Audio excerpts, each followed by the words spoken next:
Okay guys, Jay at Broader Performance here. I want to try to explain on an AOD the difference between the stock shift pattern and what we call an altered shift pattern.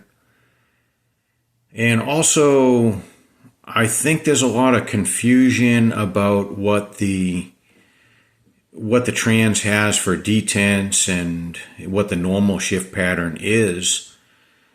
Because it's different than a 700R4, for example. So the overdrive and the 700R4 are both 4-speed automatics. But the difference between the two is the 700 will have 4 detents for the forward gears, where the AOD only has 3. And a lot of people kind of question how that works, and they don't really understand that. So let's go over that, and then we'll talk about what the altered shift pattern is and how that works, and if that will benefit you in some way. All right, so stock, here's your shifter here, if you can imagine. Not my terrible drawing here, but so you have park, reverse, neutral. This is overdrive. So in this position, the transmission will start off in first gear and automatically shift second to third to fourth. Okay? Then you have this D position, or sometimes it's called 3. And what happens in this position, this locks out your overdrive. So like if you were towing something, or maybe in a hilly area or something, for some whatever reason, that you may not want to have it shift into overdrive, because overdrive in this transmission is kind of, it's not a very heavy duty gear. So if you were towing, or, maybe you have a heavy vehicle and live in a mountainous area or something, maybe you wouldn't really want it to shift into overdrive. So you would use this drive position, and what that would do is it would start off in first, shift to second, shift to third, and then it won't go into overdrive. So that's basically your overdrive lockout. Where some transmissions, like the AODD version, for example, would have a button that would be an overdrive cancel button. This doesn't have that. And then you have manual first. So the complaint for guys with this unit, because this works just fine for normal street driving, whatever. It's a good system. But the complaint is for guys that are putting a hot rod together or something, and they want to be able to manually shift the unit. The problem becomes this. They can start off in first, but then when they shift up to the next gear, it's not necessarily second. It might jump right into third.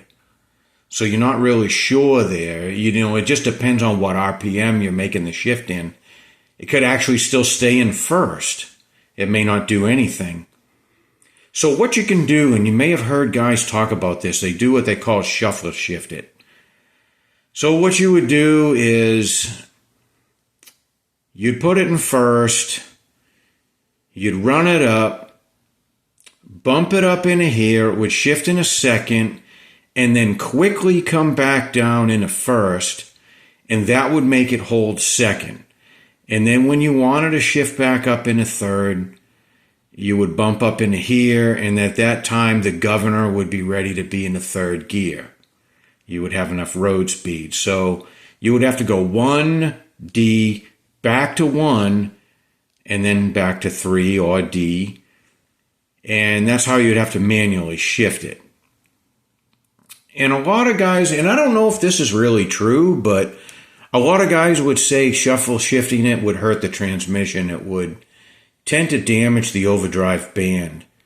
Because what happens is the overdrive band will come on for second gear engine braking when you're in this first position.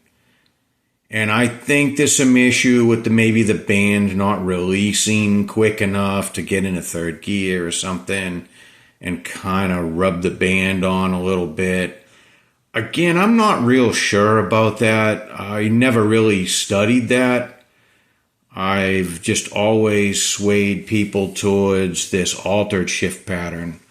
Now, I didn't invent this. I believe I was told, somebody showed me this many years ago, and I believe I was told that this modification was published in a magazine or something. Maybe Lentech or somebody came up with this, and I'm not exactly sure who, but I was told that they put this mod in a magazine. I've never actually seen the magazine. Maybe somebody knows about that and maybe has a link to it on the internet somewhere. But so here's how the altered shift pattern works. So still park, reverse, neutral, overdrive, that's still normal. And this, instead of being 3, it's now 2. And then you have your manual first. So what happens here is this. You're in first. You wind it out. You bump up to here. If you're going fast enough, it'll shift into second. And it won't shift past second. It just stays in second. So you don't have to shuffle shift and go back into first. So then when you want to go to third, you'll go into this overdrive position, and at wide open throttle, it won't go past third gear. It'll stay there. When you let off the throttle, then it will go into overdrive, because this unit normally will not shift into overdrive at wide open throttle. You can modify it so that'll happen if you want to. I have done this years ago for guys that ran like the Texas Mile, which the Texas Mile is it's a mile-long track, and you can basically take your car out there and see what kind of top speed you can get out of it. And of course, to do that, you're going to be at wide open throttle because of wind resistance and whatever. And on this unit, if you're at wide open throttle, you'll never get past third gear. So it's going to limit your top end speed. So those are the only guys I've ever done that for. And I haven't even done that in many, many years. So anyways, that's how that works. So what's the downside of this? The downside of this would be if you want to lock out overdrive for normal street driving. Say whatever, the scenarios like I talked about already, whether you're towing or, live in a mountainous area or something, and you just don't want it to shift in overdrive, you can no longer lock out overdrive. Now, there are some people that would add an electric solenoid to this, and we did it years ago, but I don't really ever build those anymore. People really that I dealt with found they never used it. That this just worked just fine for what they were doing. I can't really say I've sold a lot of AODs to guys with pickup trucks or SUVs or anything they were going to tow with. So locking out overdrive was really just never something anybody really did. Again, this is primarily people that I've dealt with. So that's kind of the gist of that. If you want to hang with me, I'll go a little further and explain how this altered shift pattern works, and a little bit about how this overdrive lockout works at wide open throttle, if you want to get a little more technical about it. So, if you know my channel and you know me, I like these little colored diagrams. Now, basically the altered shift pattern.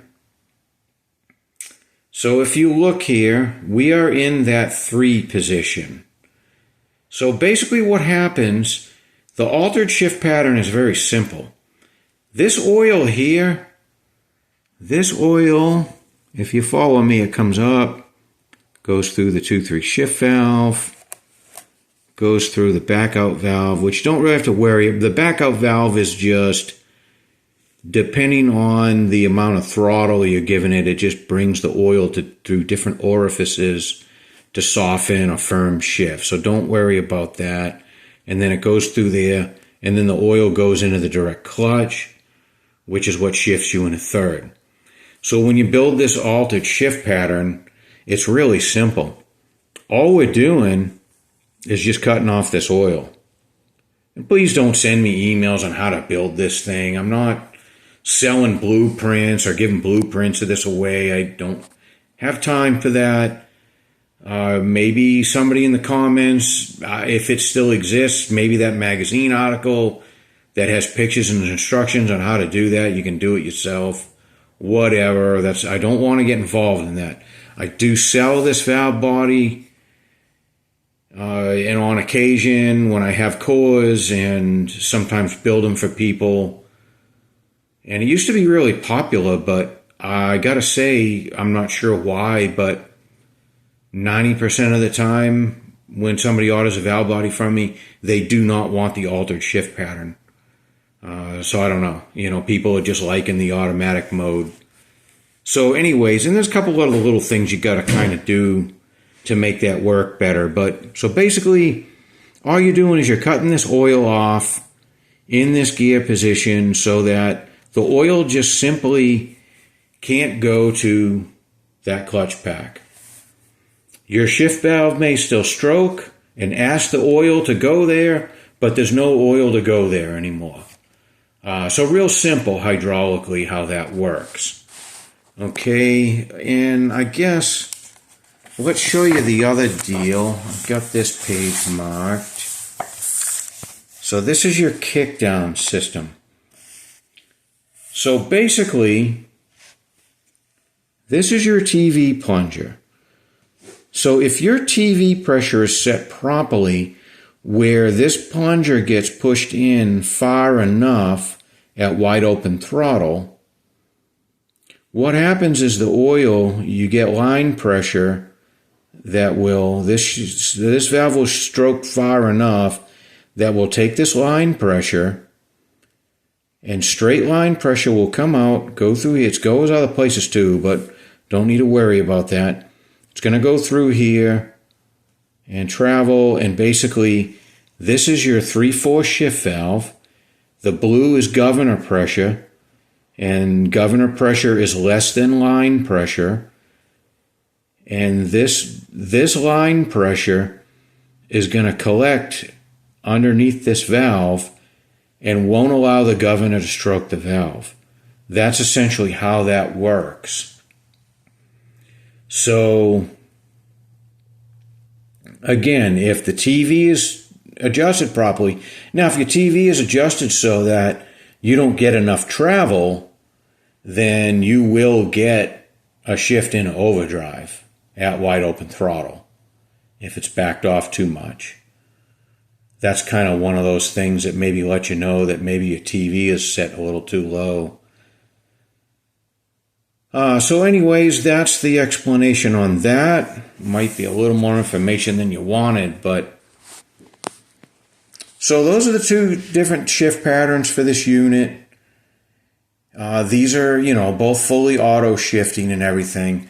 Now, another thing I want to say is, so I'm calling this a 2 position, but here's the thing about it. If you put the selector in 2 and you're at a dead stop, it will be in first gear. And then it's going to auto shift to second and then stay at second. So like, for example, if this is something like sometimes a rock crawler or something, or, for whatever reason, you get certain people that want to start off in second. You can't start off in second. It just won't do it. The other thing, too, is if you've modified your governor to shift at really high RPM and you go and make a manual 1-2 shift, if you shift before the governor is actually ready to do the work, you will still be in first, and then you'll kind of wait for road speed to build up, or as you might envision it as RPM, you'll get a delay. So like sometimes people say, yeah, man, I manually shift it, but I'm getting a delay going from 1 to 2. Well, if you're trying to shift before the transmission is ready to auto shift, you're going to get a delay. So that would be, I tell people, if you have an AOD and you want to manually shift it and you go with the altered shift pattern, don't make the governor a real high rev governor, because it may not, this manual 1-2 shift might not be as quick and clean as you would like it to be, because if you're going to shift before the governor wants it to. Governor will still ultimately override you on this. I know that gets a little confusing, but I hope that makes some sense when I explain it this way. And then when you shift from second to overdrive, it's going to be pretty crisp, because we're just turning that oil back on. So generally that shift from 2 to 3 doesn't suffer from delay or anything. But the 1-2 can. And the best way to address that, again, is don't do these high rev governor kits and stuff on it. Have, if anything, have a low speed governor on there. So say, for example, say the trans is going to want to do the auto shift around 4,000, nice and low, and you're going to shift it at 5 or more, you should get a really good response from it. So I think that's all I have to tell you on this. I can't really think of anything else. And everybody always asks me where I get these books. Well, usually a used automotive bookstore. This book here I just have recently got. This is an actual training manual from Ford Motor Company. And it's an awesome book. I just literally just found this a couple weeks ago. It's not something that's in print anymore, so you just have to find it if you want it. And if you want to waste your life studying an old dinosaur like this, like I do. But anyways, it's a nice resource if you like this stuff. And it took me years to find one, so don't ask me where to get one. It took me probably 10 or more years to find this one, so you're not getting it, not for sale. But okay, guys, well, I appreciate you watching this, and if you got other questions on these AODs, let me know. And guys, please, I am just getting flooded with people wanting free tech help to our business email, and as much as I appreciate the inquiries, you have to understand I'm running a business here, and I can't just help everybody on the planet that's building their own unit and teach them how to fix it and teach them what to do and what to buy and all that stuff. It's just, I'm overwhelmed, guys. I'm sorry. But anyways, I do appreciate it. Appreciate you supporting this channel. And if you have questions, please just kind of limit them to the comment section, and I'll get to them when I can. And if there's something you want to know that's complicated, just request a video in the comments, and I'll hopefully get to that. I kind of chisel these away as I can. A lot of these videos I've done have been by your request, so keep that in mind. I am listening to you. All right, guys. Thanks a lot.